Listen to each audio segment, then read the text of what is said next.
Hello guys! Hello, this is for Gemini. Welcome Gemini dito sa aking channel, Kapalaran 888.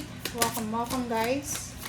Alamin natin kung anong messages, vibration, gabay, energy para sa lahat ng Gemini. Okay, first card mo Gemini is Ice Moon. This is number 5, Growth. So, nakikita ko dito, there's a Gemini na medyo nag-aalala ka para sa progress mo. It's either newly graduate ka, you're waiting for a promotion, you're waiting for a salary increase, you're waiting for the level up. Nakikita mo siguro yung mga kaklase mo, kabatch mo, medyo nakakaangat-angat na sila or nauna na sila sa pagtatagumpay. So, nakikita ko sir dito na you're worried, you're panicking about the growth, about the progress mo. So, parang medyo nababagalan ka. Parang nababagalan ka sa takbo ng success mo or medyo naiinip ka. Okay. So, let's check another card. Gemini.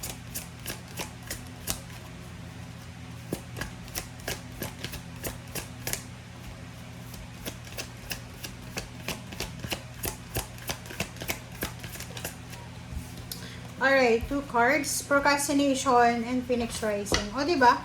Ang dalawang barahan to, magkasalungat siya. Kasi, etong procrastination na to, sinasabi ng baraha sa'yo na kung nababagalan ka sa growth mo or sa progress mo, mas lalo ka dapat na maging, mas lalo ka dapat na maging motivated and inspired, which is etong Phoenix Rising. Dapat i-push mo ang sarili mo na ilaban yung pangarap mo. Kasi itong procrastination is nakita mo na medyo competitive yung mundo ngayon, maraming unemployed, kulang yung company. So, ibig sabihin yan, huwag kang mawala ng pag-asa, huwag kang mag-procrastinate. So, eto naman, Phoenix Rising, sinasabi na 32, ganun din, number 5, wala kang dapat na ikatakot. Okay? Kasi, lahat ng nangyayari sa ngayon may dahilan. Lahat ng mga problema may solusyon. So, yung Phoenix Rising na yan, sinasabi na kanya-kanya tayo dito ng timeline, 'di ba? Hindi ibig sabihin na una yung classmate mo na ma-promote, okay na siya. And kulelat ka na. No. Kasi sinasabi sa'yo dito na huwag kang mag-alala kasi you will rise from any obstacles and challenges. Ang Phoenix Rising, babangon talaga yan eh. 'Di ba? Gamitin mo, okay? So, whatever man na emotions na negative na meron ka ngayon, yung parang feeling mo, naiinggit ka, okay lang mainggit. Gawin mo siyang inspiration. Yung inggit na nararamdaman mo, gawin mo siyang inspiration, motivation, para makuha mo yung progress and growth na gusto mo. Isipin mo na hanggat na may ginagawa kang aksyon, hanggat na kumikilos ka, there's a result.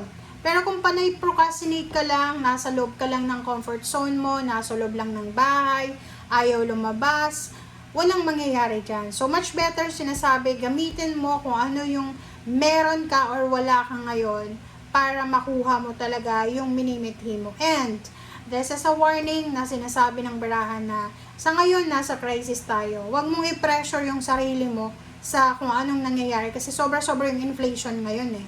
Hindi mo kasalanan yun. Wala kang kasalanan doon. Okay? So, ang kailangan mo lang sa ngayon is just go with the flow. Gawin mo lang kung ano yung nararapat. Kasi itong energy mo na to, sinasabi na walang problema sa iyo eh. 'Di ba? Walang problema. Ang nangyari lang is na naka-timing ka lang na ang daming inflation ngayon or may inflation tayo. 'Di ba? Walang may kasalanan. Kung na-lay off ka, na-terminate ka sa contract mo, hindi mo yung kasalanan. Talagang siguro wala ng budget yung company nyo, kailangan magbawas ng empleyado, ganyan ganito. Or kung hindi ka matanggap-tanggap sa ina-applyan mong trabaho, okay lang yan. Okay? Power, number 8. So yun, sinasabi ng barahan na you need to be strong, you need to be courageous, you need to be confident sa kung ano man yan na pinagdadaanan mo. Okay? positive, and patience. O, diba? Number 5 din to. So, yung number mo dito is 555. Okay? So, power and patience. So, maging mapasensya tayo. Okay? We need to be patient sa kung ano man yan na minamanifest natin. Pinaplano natin. Tayo may pangarap. So, isipin mo na ganun talagang buhay. Okay? Ganun talagang buhay. May nauuna, may nahuhuli. Kanya-kanya tayong timeline ngayon. Okay? And this cards, the 555, this is a powerful sign from the universe na may major life changes and personal transformation na posibleng darating sa'yo. Okay? So, be patient. Maghintay lang tayo. Kasi, yung major shift or transformation na paparating sa'yo, posibleng na-delay muna, but hindi ibig sabihin na na-delay yun, ay hindi na yun matutuloy. No, kasi nakapangalan yun sa'yo, Gemini. There's a name, Gemini, for Gemini, na traffic lang. Okay? And the universe, okay, is encouraging you na i-let go mo na yung mga old patterns yun. Old patterns. Huwag kang mag-procrastinate. Alisin mo na yung mga old patterns na yan, old habits, old situation na hindi na para sa'yo sa ngayon. And you need to be positive. Oh, power. You have the power. Be positive. Yun yung pinaka-importante. Maging positibo tayo. Okay? Etong darating na pagbabago sa'yo, ito yung magdadala ng sobra-sobrang parang blessings. Kasi ito pwedeng dyan ka mararecognize. Parang ganun. There's a recognition, awards, rewards, parang ganun. So, in terms of relationship, okay, ganun pa rin. Be patient tayo. Okay? Kailangan mo lang naalisin yung mga takot natin, unhealthy relationship patterns, and kung single ka, just enjoy being single, or wag magmamadali na mag-asawa, ganyan, ganito.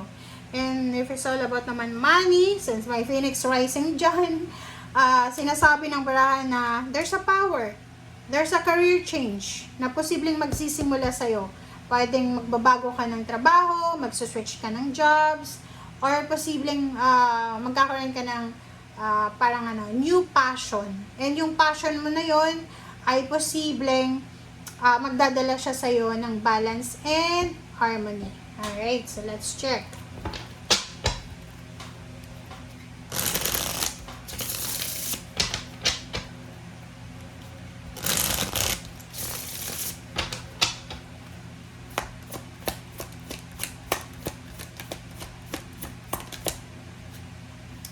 Alright. First card natin, High Priestess, 9 of Pentacles, 7 of Pentacles.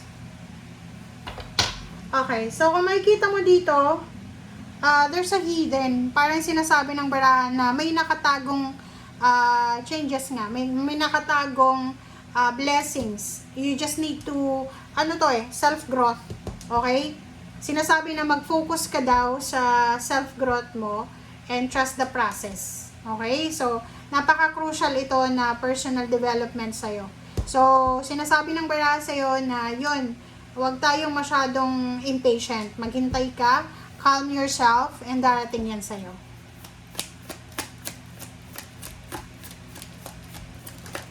Yung mga wishes mo about sa money, darating yan sa'yo. O, di ba? Sabi ng baraha, siguro ngayon, nasa Pilipinas ka, but sinasabi ng baraha, maybe 10 years from now, 2 years from now, nasa ibang bansa ka na. Or nasa ibang bansa ka ngayon, pero 2 years from now or 10 years from now, nasa mas improve ka ng bansa. Okay, next is 9 of Pentacles. So, Hangman, sinasabi ng baraha sa'yo dito na yon. Ang Hangman na to, sabi ko nga sa'yo, kailangan mong i-release. I-release natin yung mga old mindset, old fears, unhealthy na mga patterns natin, lalo na sa usaping pera. Okay? Be realistic. Okay? Oops, sorry. So, yung Wheel of Fortune, tsaka Page of Swords. So, yun, sabi ng baraha sa'yo dito, na you need to focus, mag-focus ka daw, Gemini, sa kung anong magta-transform sa buhay mo sa ngayon.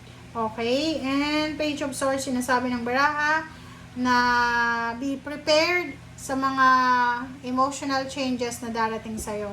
So, kung single ka, maybe there's a new love life coming. Kung may asawa ka na, mas magiging level up yung relationship mo. Okay? Thank you guys. Bye!